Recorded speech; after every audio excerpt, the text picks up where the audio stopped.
अस्सलामुअलैकुम, कैसे हैं आप? ठीक है, अपने आप को टाइम दे रहे हो? अपने आप को टाइम दिया करो और मुस्कुराते रहा करो, ज़िंदगी बेहतर बनेगी।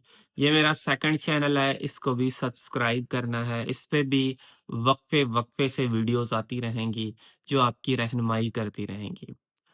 अट्रैक्शन एक ऐसी चीज़ होती है, जब कोई आपकी तरफ अट्रैक्ट होता है या आप किसी इंसान की तरफ अट्रैक्ट होते हो, तो उसके उसके कुछ सिनेरियोज़ होते हैं, कुछ ऐसी चीज़ें होती हैं जो अट्रैक्शन को किल कर देती हैं और कुछ ऐसी चीज़ें होती हैं जो सामने वाले इंसान को और अट्रैक्ट करती हैं।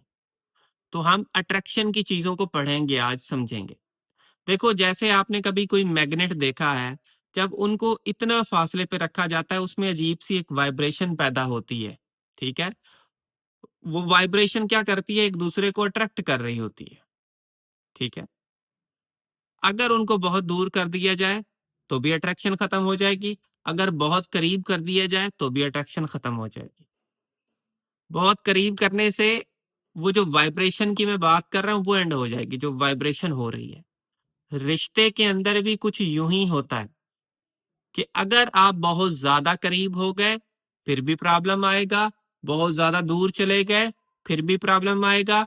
आपको एक स्पेसिफिक डिस्टेंस पे रहना पड़ता है।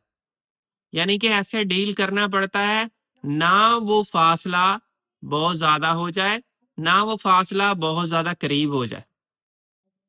देखो, इसमें डिफरेंट चीज़ें हैं, आपने समझनी है। पहली चीज़, आज के बाद सामने वाला इंसान जो डिज़र्व करता है, उसको उतनी वैल्यू देनी है। अगर कुछ वो डिज़र्व नहीं करता और आपने वैल्यू उससे ज़्यादा दे दी, तो अट्रैक्शन मर जानी है। किसी भी बंदे को हद से ज़्यादा जब आप वैल्यू देते हो, उसकी अट्रैक्शन आपको लेकर मरना शुरू हो जाती है।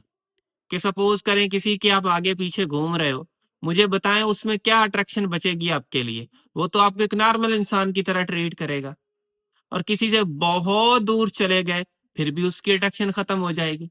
तो आपने ऐसे रहना है कि अगले बंदे की अट्रैक्शन नहीं मरनी चाहिए, वो अट्रैक्ट होता रहे, वाइब्रेशन एक होती रहे। उसके लिए बेहतरीन चीज़ क्या है, जो अगला डिज़र्व करता है उतनी वैल्यू दो। अगर वो बंदा आपकी कॉल पिक नहीं कर रहा, नहीं करनी, अगर कर रहा है तो आप कॉल पे बात कर रहे हैं, अच्छे से कर रहे हो। आपने उसके सामने रोना छोड़ दिया है, आप उसके सामने इमोशनली वीक होना आपने छोड़ दिया है कि आप अपनी वीकनेसेस को नहीं दिखा रहे। कुछ स्ट्रॉन्ग बन के आपने उस बंदे के सामने अपना एक ऑरा बनाया है, तो डेफ़िनेटली वो आपकी तरफ अट्रैक्ट होगा। यार, ये बंदा स्ट्रॉन्ग है, ये वीक नहीं बन रहा, ये अपने रास्ते से, अपनी चीज़ों से भटक नहीं रहा, तो डेफ़िनेटली सामने वाला इंसान जो है ना, वो आपको वैल्यू देना शुरू कर देता है। ठीक है ना? तो इन चीज़ों को आपने अपने ब्रेन में लाज़मी रखना है, ताकि फ्यूचर में आपको इन चीज़ों का कोई नुकसान ना हो। ठीक है? अच्छा, उसके अलावा याद रखिएगा, जैसे बात को समझिएगा, गवर्नमेंट के जो रूल्स हैं ना, वो और रिलेशनशिप के रूल्स कुछ ना कुछ सेम है। पाकिस्तान में तो ज़्यादा सेम है। आप देखेंगे, गवर्नमेंट में जिस बंदे का स्टेटस हाई है, उसके लिए कानून, रूल्स तोड़ दिए जाते हैं। और जिसका स्टेटस लो है, सारे कानून उसी बंदे पर लागू होते हैं। अगर आपका स्टेटस हाई है, तो रिलेशनशिप में अगला बंदा अपने रूल्स को, चीज़ों को तोड़ देगा। अगर आपका स्टेटस लो है, तो अगला बंदा आप पर सारे रूल्स को अप्लाई करेगा। अब रिलेशनशिप में स्टेटस लो क्या चीज़ है? जिसमें सिर्फ़ और सिर्फ़ हाई स्टेटस का ये मकसद नहीं है कि आपके पास पैसा है तो हाई स्टेटस हो गया। आपने अपना स्टैंडर्ड बनाना है। इमोशनली आपने अपने आप को साबित करना है कि आप कुछ हो, जिसमें मैंने पिछली वीडियो के अंदर बात की है, इमोशंस आपके रेगुलेट होने चाहिए कि आपके पास हाई स्टेटस है, पैसा है, स्किल्स है, अच्छी जगह पे हो, लेकिन आपके इमोशंस रेगुलेट नहीं है। इमोशंस रेगुलेशन का ये मकसद है कि आपके अंदर कामनेस नहीं है कि अगर किसी ने कॉल पिक नहीं किया, आप लग गए पीछे उसके। बेशक आपका हाई स्टेटस है, लेकिन वो इमोशनली उस बंदे के सामने वीक बन गए आप, क्योंकि पीछे लग गए हो।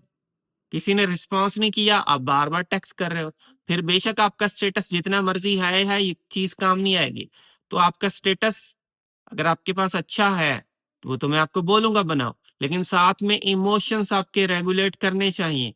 इतने वीक नहीं पड़ना, इतने कमज़ोर नहीं पड़ना कि अगला बंदा आपको बिल्कुल नॉर्मल समझे, फिर चाहे जितना मर्ज़ी पैसा है। वो यही समझेगा कि मेरे पीछे लगा हुआ है, मर रहा है। कभी भी ये चीज़ें नहीं दिखाई जाती। जब आप ये नहीं दिखाओगे, ऑटोमैटिकली अट्रैक्शन पैदा होगी। वो आपकी तरफ आएगा, वो आपकी तरफ भागेगा, अट्रैक्ट होगा, खींचा हुआ आएगा। लेकिन जब आप ये गलतियाँ कर रहे होते हो, लगे रहते हो, तो आपके साथ बहुत ज़्यादा जो है ना चीज़ें होती हैं। फिर साइकोलॉजी कहती है जो सबसे बड़ी गलती होती है, आप अगले बंदे को अपने आप से बेहतर समझते हो। स्टॉप कर दो इस चीज़ को इधर ही। सामने वाला इंसान किसी एंड से आपसे बेहतर नहीं है और आप उसको बेहतर समझ रहे हो।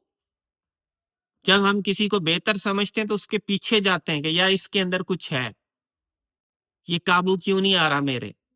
आपने कभी भी एक तो स्टॉप कर दो, अपने ब्रेन को ये सिग्नल दो कि कोई बंदा मुझसे बेहतर नहीं है। हाँ, ये भी नहीं कि मैं ही पूरी दुनिया हूँ। एक कहने का मकसद है हम सब इक्वल हैं। जब आपका ये माइंडसेट है वो बेटर है तो आप ऑटोमेटिकली अट्रैक्ट होंगे। जब आप अपने आप को बेटर बनाने की तरफ जाओगे, इमोशनली, फिजिकली, आपका स्टेटस, आपकी स्किल्स, तो वो अट्रैक्ट होगा। और यहाँ पे आप उल्टा कर रहे होते हो। आप आप बजाय इसके कि अपना स्टेटस बनाओ, बजाय इसके कि दूसरी चीजें ठीक करो, आप उसी की तरफ जा रहे होते हो और फिर इस चीज का आपको बहुत बड़ा नुकसान होता है। फिर आप एक हार्ड ट्राई करते हो कि यार मैं बहुत ज्यादा हार्ड ट्राई करूंगा तो अगला बंदा अट्रैक्ट होगा। ये कोई कंटेंट क्रिएशन नहीं है कि जितनी ज्यादा मेहनत करोगे उसका सिला मिलेगा। कोई ट्रेडिंग नहीं है कि मेहनत कर रहे हो, ट्राई कर रहे हो, कर सिला मिलेगा। ये रिलेशनशिप है। यहाँ पे बहुत ज़्यादा एफर्ट लगाओगे, आपके लिए प्रॉब्लम बनेगा। उस बंदे की तरफ लोग अट्रैक्ट होते हैं जो फ़ोकस्ड है, अपनी लाइफ़ पे फ़ोकस्ड है और उसके अलावा रेयर बंदा है। आप एक रेयर, एक यूनिक बंदे भी होने चाहिए और आपका फ़ोकस आपकी लाइफ़ के ऊपर है और बड़े अच्छे तरीके से आपका फ़ोकस आपकी लाइफ़ पे है। फ़ोकस्ड बंदे बनोगे, लोग आपकी तरफ अट्रैक्ट होंगे। फ़ोकस्ड बंदे नहीं बनोगे, लोग अट्रैक्ट नहीं होंगे। अब ये आप पे डिपेंड करता है कि आप फ़ोकस्ड बंदे बनते हो, रेयर बंदे साथ में बनते हो या आप एक कॉमन इंसान की तरह उस बंदे से डील कर रहे हो। तो ये आपने खुद फैसला करना है, अपने अंदर आप क्या-क्या चेंजिंग्स लेके आओगे, ये आप करोगे। मुझे उम्मीद है आपने इस वीडियो से कुछ ना कुछ चीज़ें ज़रूर सीखी होंगी। So thank you for watching this video. आखिर में मेरी आप सब लोगों के लिए दिल से दुआ है अल्लाह आपको खुशियाँ दे और आपके सारे गम धो दे। आमीन सुम्मा आमीन। अल्लाह हाफ़िज़।